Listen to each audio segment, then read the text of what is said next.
The business started when my grandfather came back from World War II. He came back and the Repatriation Commission of the Army gave him some tools to start reintegrating into the workforce, and he got a letter from Harris Scarves, who actually had a canvas division at the time, so they were in manufacturing. And he went in there and he wanted to learn the canvas business, in particular around blinds.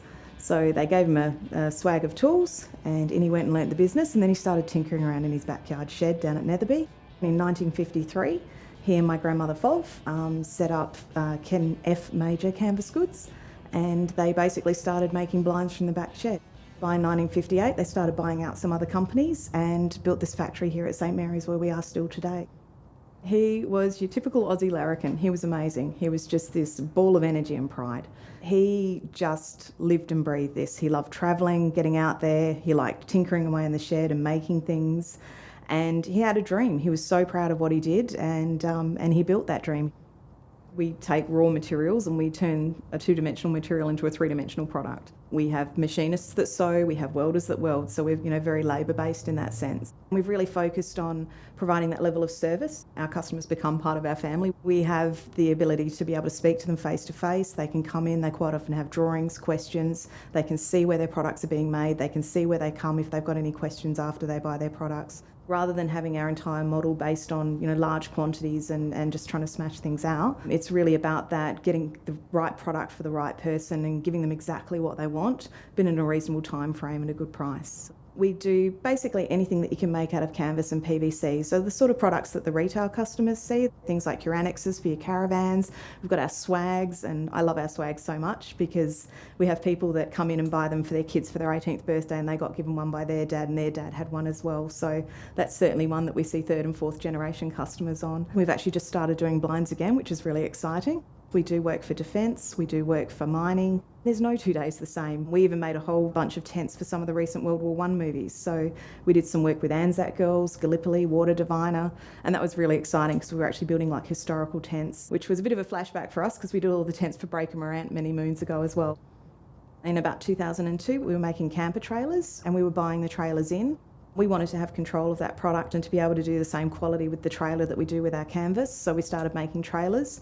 And before too long, we realised that we're pretty good at making trailers. And so we started making just box trailers, tradesman trailers, garden and custom trailers as well. And that's actually turned into a large part of our business today. So we actually have sort of the three divisions in our business, which is the canvas goods, the trailers, and then where the two merge is the camper trailers.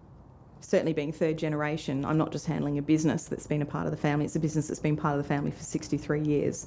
That's the legacy of my grandfather that was so passionate about it. It sort of gives you that extra sense of responsibility, that extra sense of commitment, and you really have to balance that. But there's a certain pride and passion that goes into that, and a level that I think is above and beyond just someone that's looking at dollars and cents. You just sense the fact that, well, if he could do it with that few pounds worth of tools and a big dream from a backyard shed, well then I can fight, I can make this work, and we'll survive any challenges that get thrown at us. Papa was very proud of his military history. Sergeant Major came up for our brand, and the funny thing was only a few years ago I actually got Papa's military records, and he'd only ever been a private. So the whole thing really was typical Aussie larrikin Ken, giving himself a bit of a promotion when he owned his own business. So every time we sort of see the Sergeant Major and people go, oh, was he a Sergeant Major? And it's like, yeah, no. I think the biggest thing, especially coming on as the third gen, particularly in this day and age, particularly when things are challenging, is transparency. Sitting the family down, it's being open, it's being honest, it's opening up the books, it's just making sure that everybody's aware of what's going on and how it's all working, and giving them the opportunity to ask questions. I think that is so important. You've got to play as a team. There's no other way to do it. I mean, these staff, they've been here during the good times, they've been here during the bad times, and they never cease to amaze me, the commitment that they put in, particularly when times are tough. And they're really good at what they do. They know what they do inside and out. They know that we're proud of what we do, we're proud of our staff, we're proud of our products, and I think they like knowing the fact that what they are doing is appreciated. My goal is to see this place hit the 100-year mark, so we've got a few more years to go, and I want to be able to see that Aussies continue to support Aussie manufacturing and continue to support our products and the people that work for us, because these are an amazing group of people.